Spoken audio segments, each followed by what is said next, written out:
everybody, this is Tim W. Rago. You know the drill, games, movies, and vlogs. How the hell is everybody this week? And welcome to episode 5 of Tremors Effects. Wow, episode 5. Did you ever think we would get this far? You probably figured it by now. Okay, well, let's recap Tremors here. First three were, you know, we're still in like the originals. We just got done doing the TV series, and now we are back to the movies with Tremors 4: The Legend Begins. Now, as you can tell, this movie tries to be like an 1800s version of the first movie. I mean, you can just see it on this. This is the DVD cover, actually, for those of you who do not have a copy of this. I'm giving my recommendation already. I strongly recommend that any Tremors fan who has not yet watched this definitely needs to see this, because this one is a fun one. And I so love how the DVD cover of this is trying so hard to look like the first movie, because like I said, this is a prequel, but it reestablishes all the rules of the first movie. And the reason why that it's, like I said, it's like an 1800s version of 1 is because one of the producers said that they're treating this like a vampire movie where the audience knows the rules, but will the characters know the rules? So that's like that's why this movie is the way it is. And here we go. Every movie of the original 4 films here always shows a new life cycle to the Graboids. Like, first movie's the Graboids, second movie the Shriekers, third movie the Ass Blasters. And now, here comes the 4th movie where we have something that comes before a Graboid. And it's this little spiked centipede-looking thing. I've read that this thing is called a shooter, or it's also called a dirt dragon, but then the characters in this movie call the Graboids dirt dragons.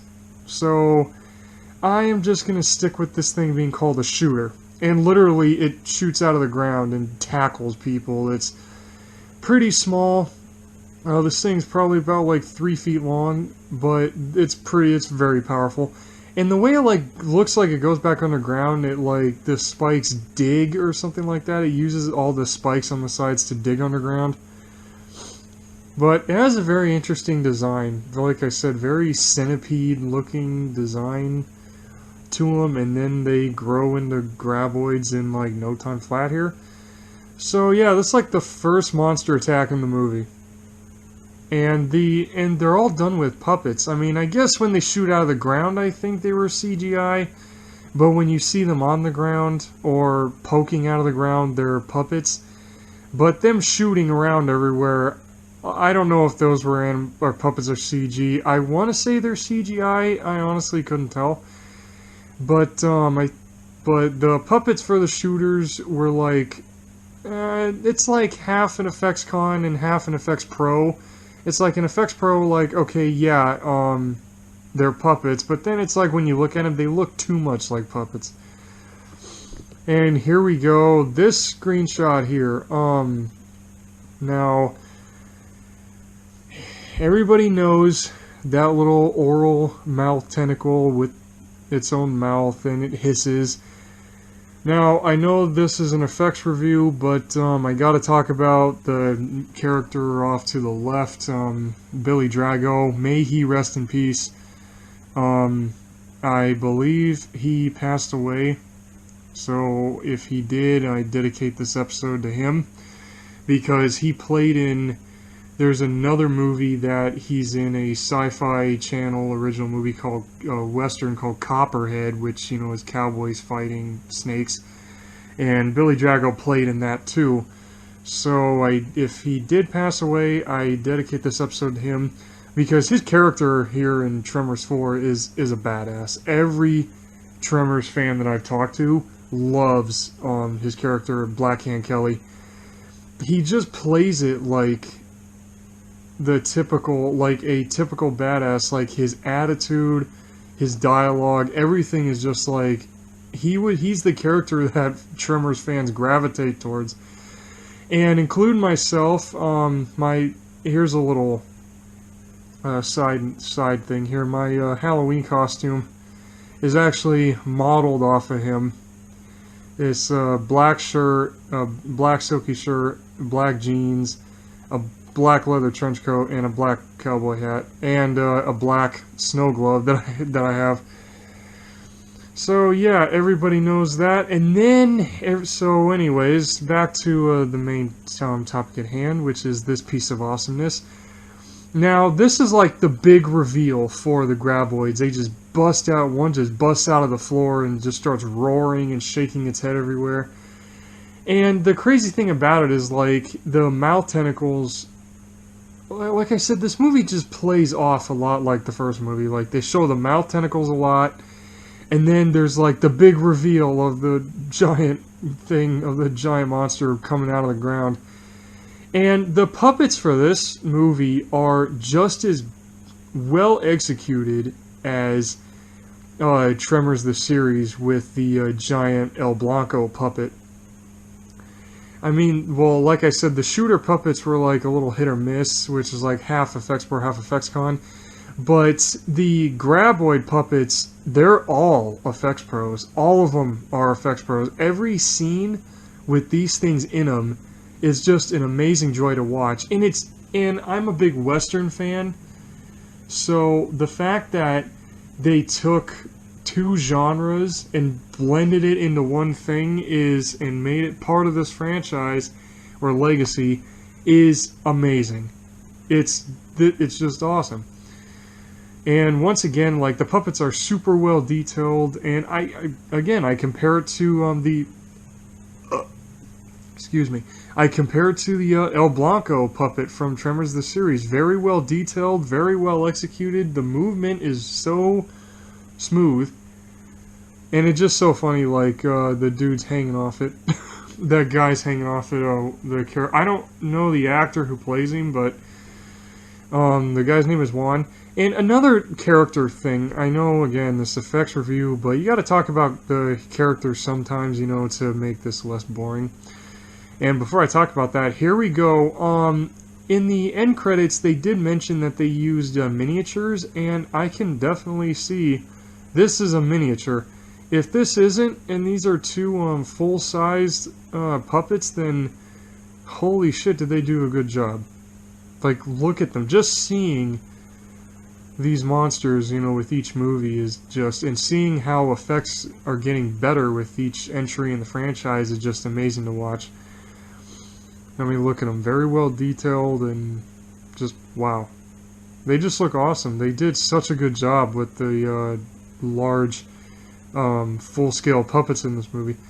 Anyways, one character thing that I don't know why, like, I've said it once, I said it 2 other times, I'll say it again. This definitely should have been one, because all of the characters are just like the other 4 entries. I mean, you got a Native American guy who feels like an older and wiser version of the character Harlem from Tremors the series, and then you've got the Reba McEntire character. I forgot what her name is, and then you've got the Miguel and Rosalita character, Juan, who owns a ranch in the valley. I mean, you can see the parallels with each character here. And then you got this Chinese family, Chang, the Chang family who own Chang's Market. So it's like it's everybody's ancestors. What they're trying to do. And one character thing I got to talk about is Michael Gross. I give him props for the... Oh, here we go. Before I even talk about Michael Gross. Here we go. Everyone's favorite character gets eaten by a Graboid, but he goes down like a boss, though. He gets lifted up in the Graboid's mouth, and while he's alive still, he shoots into this thing's mouth, hoping to kill it so he can get out of there, but sadly he dies. And it's so sad because it's like, he's the most badass character in this entire movie, and he only lasts like he lasts like maybe 30 minutes, which sucks. They couldn't give him more screen time, or they couldn't introduce him earlier in the movie. But definitely watching him get ate, it's sad that the character dies, but it's an effects pro because everything is super well detailed and it looks very real. I mean, I said it during one of the other reviews in this series. It's just like how a lot of other monster fans have said it. It looks more realistic when they have something really there in front of the camera. I mean, I'm a huge CG fan. I mean, I'm a bigger fan of CGI because with CGI, you know, you're unlimited to what you can do. But practical effects are always good to watch as well because it looks more real that way, in all honesty. But anyways, I just had to get that little thing out of the way. But what was I saying? Oh yeah, Michael Gross. Like I was saying, I give him props. The fact that he's still with the franchise. He did the first 3 movies, did the TV series, with the exception of like episode 13, which he wasn't in, which kind of sucks actually. But then his character in this movie, okay, this scene's funny right here. It's like, I just so love how they, the stagecoach, you got Michael Gross, and then you got, 2 of the other actors there on that little horse-drawn coach there, and then the graboid just jumps out of the right and goes to the left. So it's like, oh wait, they can jump now from place to place? That's kind of interesting. And it's just so funny, like, Michael Gross's character, he's like, are they following us? And then it shows this, and then, the character Juan, he's like, yeah, they're following us. But anyways, Michael Gross's character, it's, Hiram Gummer. Now, when you've seen Burt Gummer, he's a badass. He's a survivalist, has a ton of guns, and his personality is just like, everybody loves him. But Hiram Gummer he's an asshole. Oh my god, his character is like, he's like, the dude who was raised, he's like this he plays it off like the rich kid who can't do shit. Like, he doesn't know how to ride a horse. He rode a camel, but his character Hiram explains that he rode a camel when he was 6 years old, but getting up on a horse he has problems with, which makes no sense at all. And then you've got,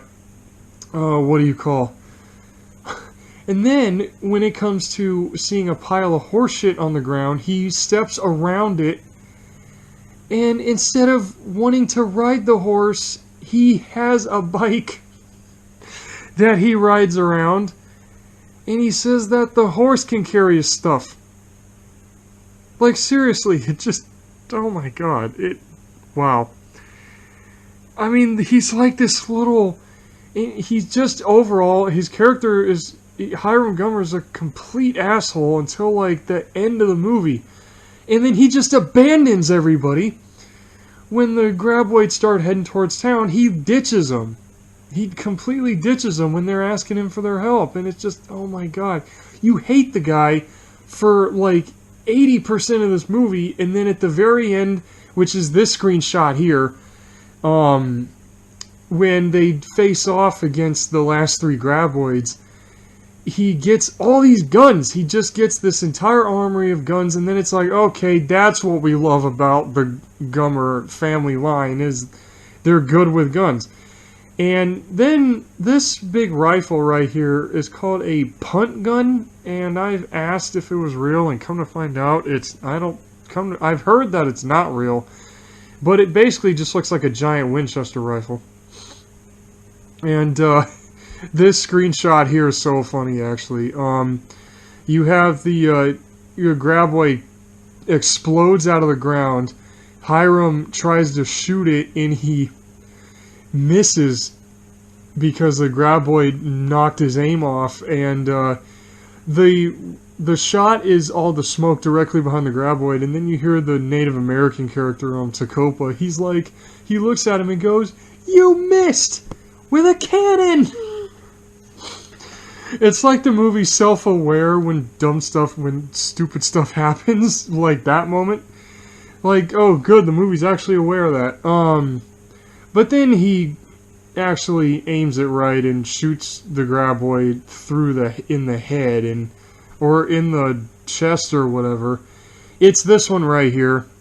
This is the moment when the graboid pops back up and Hiram shoots it. And like the first 4 entries in this legacy, there's plenty of monster guts splattering everywhere. When this first graboid gets shot, there's some guts, there's some blood and insides that, splatter, but it's from like one gunshot. And it's just so weird though that one shot from that giant ass rifle killed this thing, when in the other movies in the first two movies it took like a grenade and it took some explosives and a crap ton of gunfire to kill him, when in like one shot from this killed one, which is really odd. I guess like this weapon's like it's supposed to be a lot more powerful, so it makes sense. But when you look at it, it's like, wouldn't it take like more than one shot to kill a graboid? I guess Hiram got a kill shot or something. I don't know. But the final battle is very the final fight with the 3 graboids is very it goes on for like maybe 10 minutes at least. The last like 12, it goes on for like 12 minutes. Like seriously, it's such a it's just an overall good, funny, good scene. What do you call? Now, there's not much really more I can say about this particular screenshot here. But the next group of screenshots, well, here we go. Like, they kill one, and then they all just go up and look at it while it's just staying there, poking out of the ground. Now, it makes me wonder what happened to... see, there's Hiram standing over all the way to the right, and then you got everybody else. See, it's like, here's a good shot of all. This is literally, I mean, usually the Tremors movies don't have much of a cast. Like, there's not that many people in the movies anyway, but this movie had a lot of people in it. And so did the TV series, and then number 3 kind of was somewhat had some more actors in here. And what's just so funny though is that the town is called Rejection. Welcome to Rejection Valley.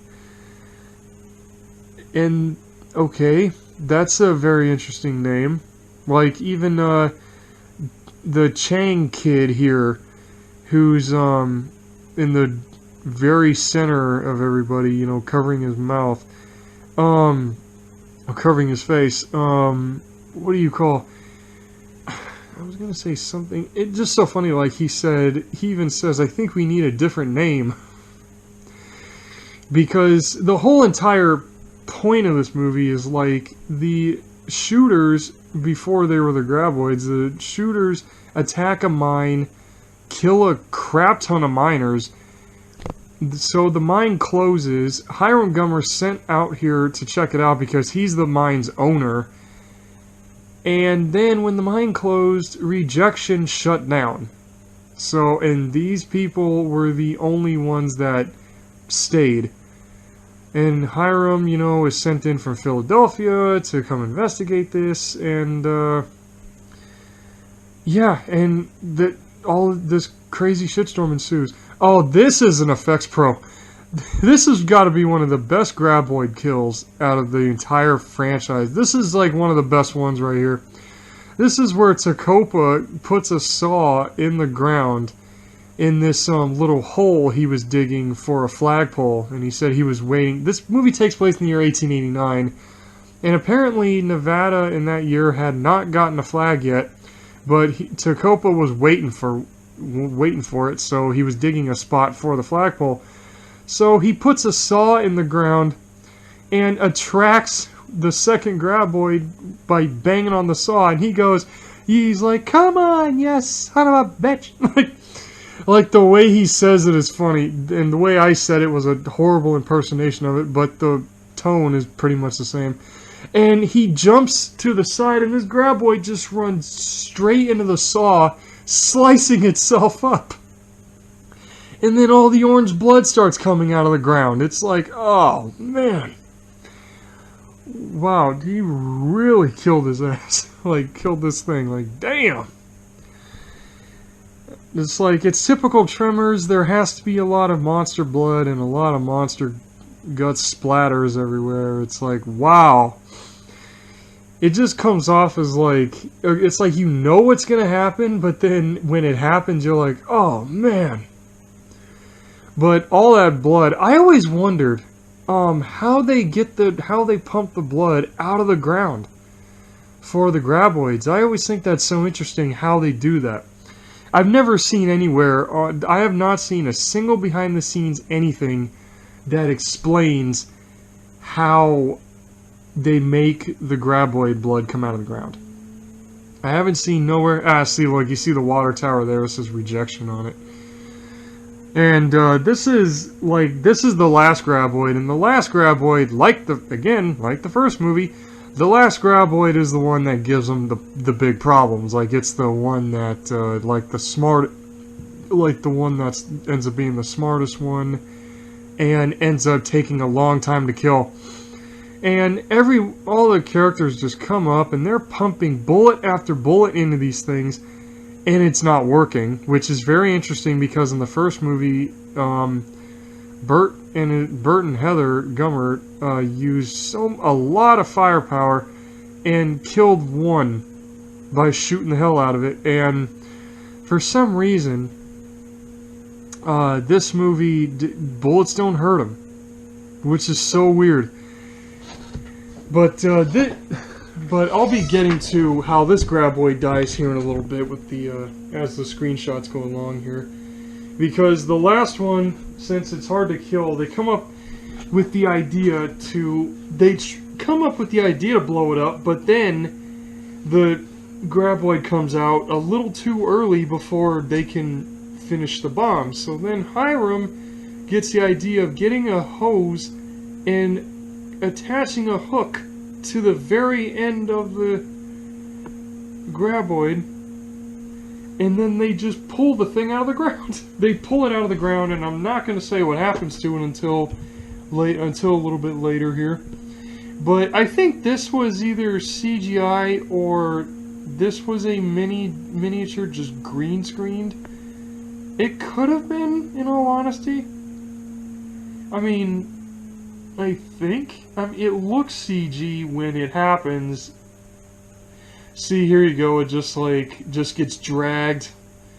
The graboid just gets pulled out of the ground and starts getting dragged everywhere for a good solid 15-20 seconds.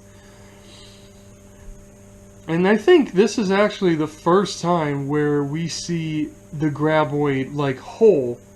Because we've never seen a whole graboid in the movies. We've only seen, even in the TV series, they've never shown, the entire animal. They've only shown, maybe the first half of them. So it's cool that finally we get to see the whole creature. I mean, in the shooters, they show the whole thing. The shriekers, they show all of them. And then the ass blasters, they show all of them. But the graboids, including El Blanco, we've only seen half of them. I mean, yeah, unless you want to say well, they kind of show. Well, they did show all of them in the last episode of the TV series. They did, but the other half of him was covered up. So I mean, this is the first time we get to see it not covered. Not covered up, and you get to see the whole 30 feet of this thing. And seriously, it's just, wow. And I just so love, though, that, what was it, that Hiram Gummer. It's kind of sad, actually, that one of Burt Gummer's most famous. I know I keep talking about character stuff, but I don't want to make this review boring, talking about the special effects all the time. Actually, before I get to the one line here that sadly was not said by Hiram Gummer, the puppet that they have here, every animatronic in this movie, all the graboids, they just look amazing. They all look detailed. Oh man, see, this is how this one dies. Here we go. This is the part that I was waiting to get to. It literally, when it gets dragged, they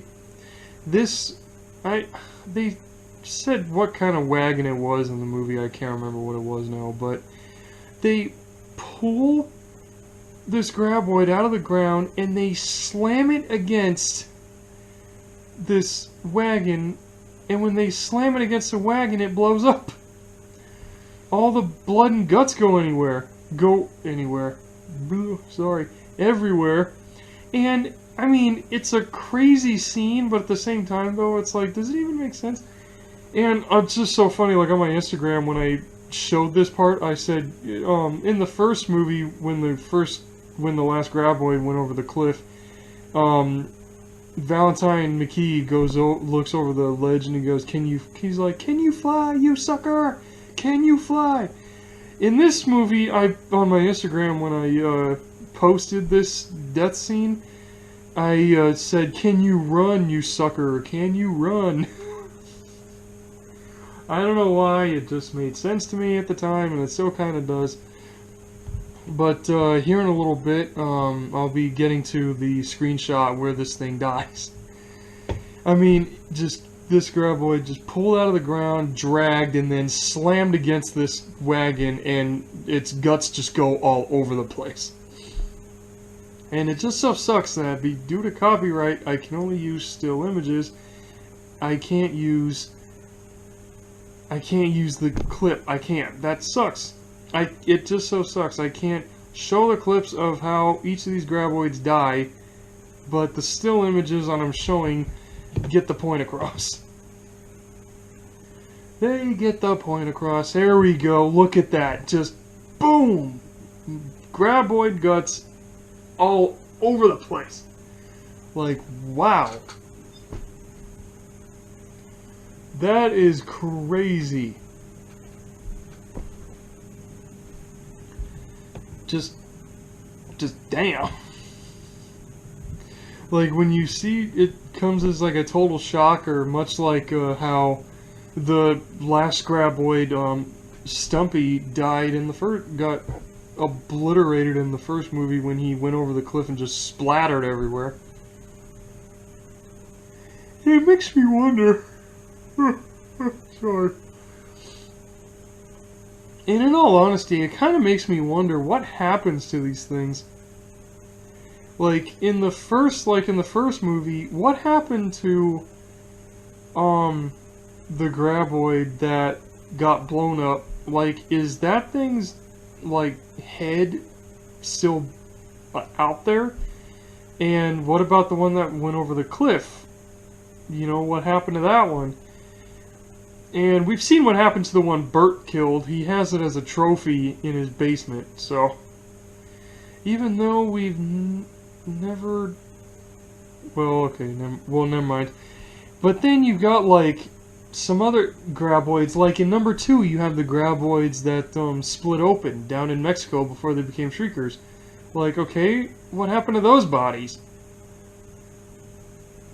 And then in number 3, what happened to that graboid's body that was found split open before it became the Shriekers? You know? And then you got here... Well, then you got the graboids that were killed in... all the graboids and Shriekers, except El Blanco, that did die in the TV series. And then you got the ones that die in here. Like, what happened to them? Like, what happened to their bodies? Were they removed, or are they still there?